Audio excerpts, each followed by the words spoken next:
네, 안녕하세요. 주식은 역시 기리기리새 기리씨입니다. 안녕하세요, 이름들. 자, 오늘따라 정말 많은 소식이 기다리고 있습니다. 정말 빠르게 보고 끝내보도록 하겠습니다. 같이 공부하시죠. 렛츠 기리. 첫 번째 소식입니다. 인플레는 계속 안정 중. 지난주 금요일날 인플레 지표가 발표가 되었습니다. 아마도 기르분들 그랬어? 라고 말씀하실 것 같은데요. 예전 같았으면 매우 중요하다 이렇게 말한 게 정말 많았지만, 그런데 이제는 확실히 인플레에 대한 관심이 낮아지고 있다는 걸 느낄 수 있습니다. 그리고 그 말인즉슨 더 이상 인플레는 악재가 아니구나 라는 걸 한 번 더 느낄 수 있고, 그나저나 이 와중에 지표는 어떻게 나왔나 봤더니 이 또한 또 잘 나왔다고 하네요. 미국 근원 개인 소비 지출 PCE 지수가 지난해에 비해서 4.6% 상승했는데 예상치보다 소폭 하회로 나타났다고 합니다. 그러니까 물론 4.6% 절대값은 매우 높습니다. 그런데 잡혀가는 모습을 나타내고 있으며 앞으로 인플레가 더 빠르게 잡혀나가겠구나 라는 것도 한 번 더 느낄 수 있겠네요. 다만 이 와중에 이상한 소식은 있었습니다. 바로 오펙 플러스가 깜짝 감산을 결정했다고 합니다. 예상과 달리 오펙 플러스에서 하루 116만 배럴의 깜짝 감산을 발표해 유가가 오늘 급등하는 걸 확인할 수 있고, 미국은 이에 대해서 강력 반발을 하고 있다고 합니다. 이제 방금 전에 봤다시피 인플레를 좀 잡나 싶더니 이 유가가 이거 80달러 위로 올라가면은 또 압박 받을 수밖에 없겠죠. 게다가 유가가 올라가면은 러시아의 전쟁 자금이 늘어나는 효과를 나타내기 때문에 당연히 미국은 반가워하지 않을 것 같습니다. 하지만 그렇다고 미국의 입김이 예전만큼 많이 들어가는 것 같지 않습니다. 그렇기 때문에 딱히 할 건 없지 않겠나라고 볼 수 있는데, 그러면 결국 우리는 유가 상승에 대비를 해야 될 것 같습니다. 유가가 상승하면은 오르는 기업은 뭐가 있는지, 그 기업의 지금 가격은 어떤지, 그런 것들을 종합적으로 판단을 해봐야 될 것 같습니다. 다음입니다. 이 와중에 4월 코스피 2600 갑니다 라는 전망이 나오고 있습니다. 분위기가 요즘 들어 좀 바뀌었습니다. 그러다 보니까 코스피 전망치도 높아지는 걸 확인할 수 있는데, 한국투자증권에서는 4월에 코스피가 2600까지 갈 수 있다 이렇게 언급을 했습니다. 그렇다면 좋다고 한 이유가 뭘까요? 네 가지를 들었다고 하는데, 첫 번째는 미국의 물가 둔화 방금 봤네요. 그리고 두 번째는 삼성전자 반등 반도체가 좋다는 소리입니다. 세 번째는 수출 리스크 감소, 마지막은 중국 경기 회복, 이러한 복합적 이유를 들 수 있다고 하는데, 과연 한번 확인해 보도록 하겠습니다. 4월달에 코스피 2600까지 갈 수 있을지. 게다가 이 와중에 이번 주에 삼성전자의 실적 발표가 있는데 7일에 발표가 됩니다. 그때 어떤 흐름이 나타나는지, 실적이 어떻게 나타나는지, 그리고 그 실적을 어떻게 해석해서 마이크론처럼 6%인가요 7%인가요 그 정도 급등할 수 있을지 한번 보도록 하겠습니다. 다음입니다. 그렇다면 증시가 올라가는데 주도주는 어딜까요? 일단 여기저기서 2차 전지가 이제는 좀 쉬고 그 다음에 반도체가 갈 것이다 이러한 전망은 나오고 있습니다. 물론 이걸 들으시는 2차 전지 주주분들은 야 진짜 주식할 줄 모르는 사람들, 꼭 오른 기업이 떨어진다는 법이 있냐, 계속 올라갈 수도 있다, 지금까지가 저평가였다 이렇게 말씀하실 수도 있을 것 같은데, 그리고 그 말이 또 어느 정도 일리가 있는 게, 아시다시피 2차 전지 고점론은 거의 한 달 전부터 나오고 있었습니다. 그런데 오늘 또 오르고 있는 걸 확인할 수 있죠. 다만 그 반대 의견은 최근 3개월간 2차전지 상승이 크게 나타났기 때문에 무조건 계속 오르지 못하지 않겠니? 그러니까 증시가 오르는데 얘는 좀 부담되는 사람들이 갈수록 늘어날 거고, 아니 근데 2차전지 말고 다른 기업도 좋은 거 있을 거 아니야? 얘 말고 다른 싼 거 없냐? 요런 얘기가 나오면 나올수록 수급이 조금씩 이동을 할 수 있다는 거겠죠. 그거는 자연스러운 현상이라고 볼 수 있습니다. 그러니까 결국은 이런 흐름이 나타난다는 거겠죠. 올해 초에는 로봇 AI가 급등, 그리고 그 흐름을 2차전지가 받아서 엄청난 상승을 보여줬고, 그리고 그 다음 후발주자가 또 나타날 것이다 이렇게 볼 수 있겠죠. 그래서 NH투자증권에서는 지금 이 시점에서 반도체주의 실적 악화는 이미 다 반영이 되었기 때문에 이번 주에 실적이 혹여나 나쁘게 나오더라도 악재 해소다 요런 얘기가 나오면 또 올라갈 수도 있다, 턴어라운드 기대감이 나타날 수도 있기 때문에 반도체를 조금 더 관심있게 보라는 거겠죠. 과연 이 말이 이번 달에는 맞을지 아니면 다음 달에도 똑같은 이야기를 하게 될지 한번 보도록 하겠습니다. 게다가 이 와중에 반도체 상승은 이미 나타나고 있습니다. 왼쪽에 필라델피아 반도체 월봉을 보시면은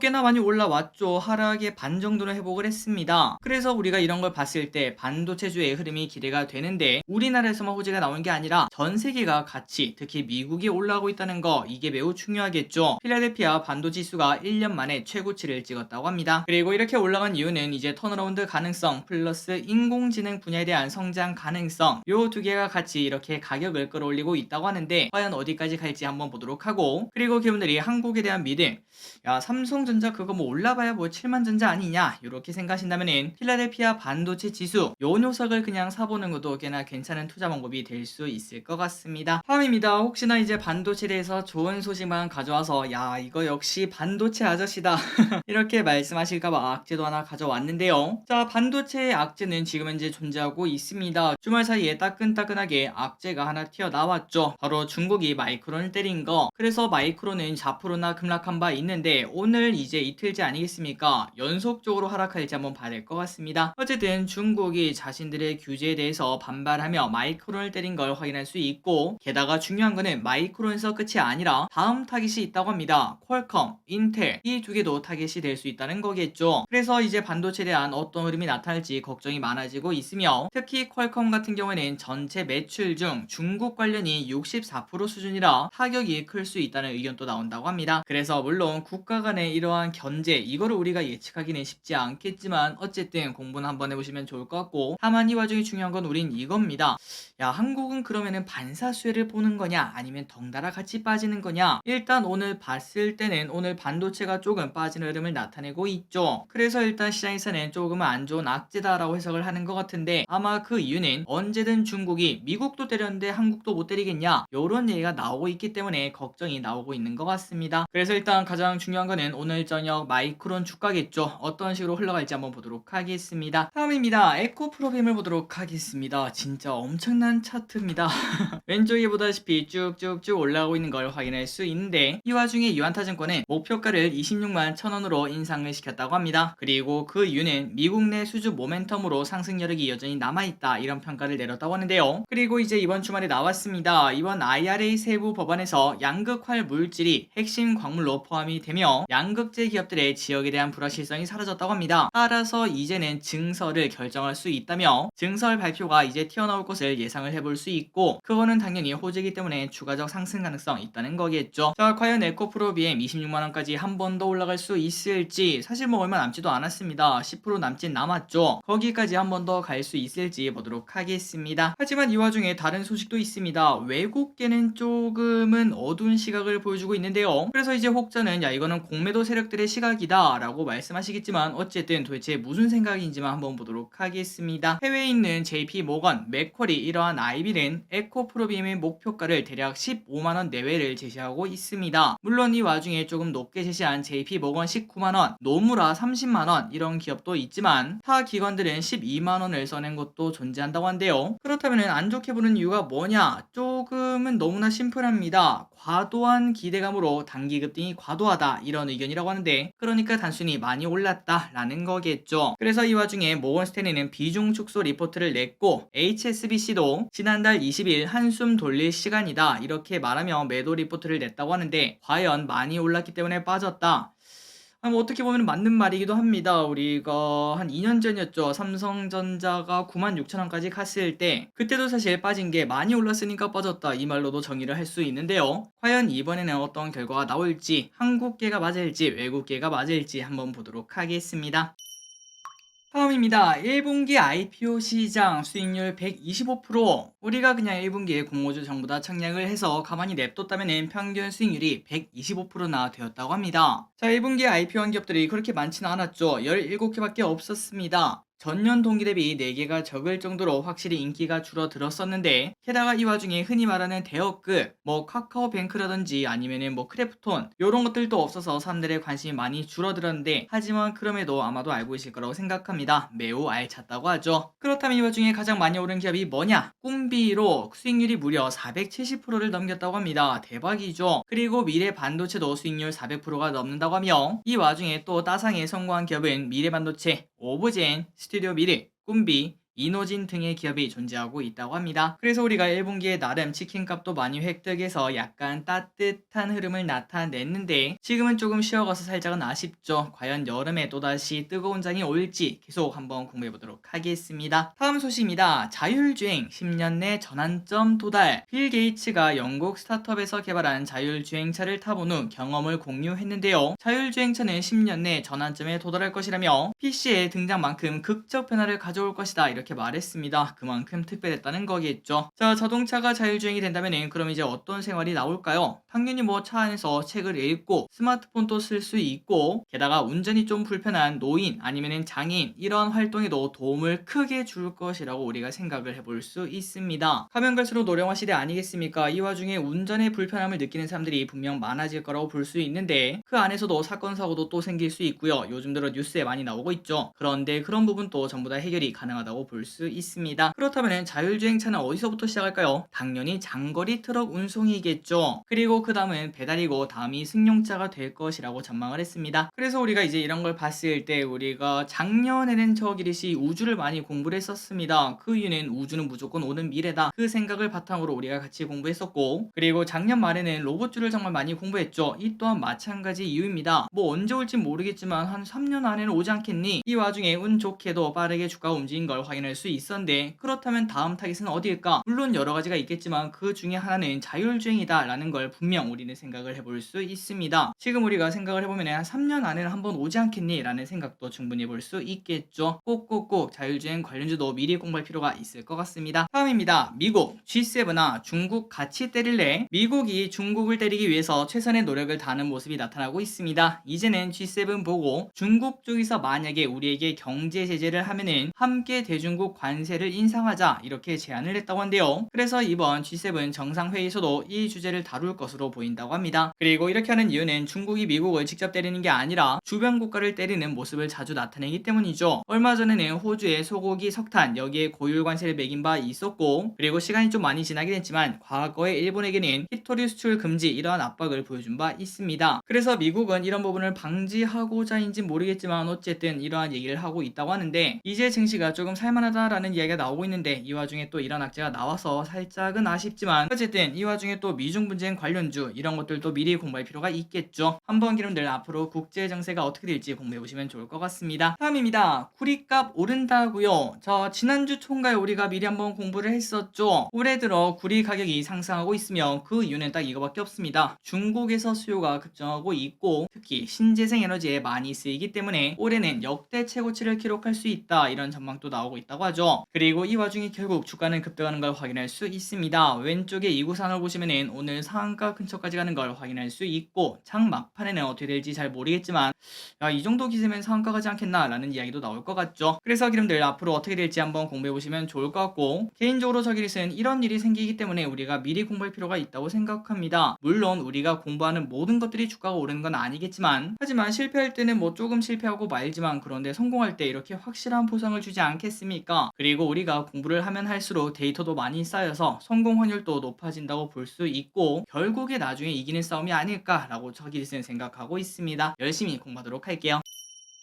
다음입니다. 미국 FDA 허가 인바 마이크론 바이오 신약 시장이 열린다고 합니다. 저도 많이 들어본 단어인데 이게 뭔가 봤더니 장내 미생물을 뜻하는 게 바로 마이크로바이옴이라고 하네요. 자, 그렇다면 이게 왜 중요한가? 바로 이 마이크로바이옴의 성공이 이번 달에 판가름 난다고 하는데 FDA가 경구용 마이크로바이옴 장질환 치료제 허가 기일이 이번 달 26일이라고 합니다. 그러니까 이 전후로 이런 허가 소식이 나온다면은 세계 최초로 마이크로바이옴 약이 탄생하는 거 아니겠습니까? 이 관련 주식이 요동칠 가능성 존재하고 있겠죠. 참고로 국내에서는 고바이오랩, 지노맨 컴퍼니 요 녀석들이 도전하고 있다고 하니까 파악을 해보시면 좋을 것 같습니다. 다음입니다. 셀트리온 매수 리포트가 나왔습니다. 자, 셀트리온 실적이 좋다며 매수 시점이라고 한국투자증권이 언급을 했는데요. 1분기 매출액이 전년 동기 대비 14%, 영업이익은 50% 증가할 것이라고 전망을 했다고 합니다. 그리고 특히 1분기 바이오시밀러 매출은 설립 후 최대 금액을 기록할 것이라고 하며 유플라이마는 미국에서 5월에 승인이 받고 7월에 론칭을 하는 그런 기대감도 현재 존재한다고 합니다. 자, 왼쪽에 월봉을 보시면은 코로나 때 저점 그 정도 가격까지 내려와 있죠. 그렇기 때문에 야, 이 정도면은 바닥권 아니니 라는 얘기가 충분히 나올 것 같은데 미리 공부를 해보고 거래량 터진 양봉이 나온다면은 그때부터는 추가 상승 기대감 분명히 있겠죠. 최근 들어 바이오의 흐름이 바뀌고 있다는 거 아마도 몇몇 기업들은 느끼고 계실 텐데 과연 올해 이번에는 진짜 다를지 한번 보도록 하겠습니다.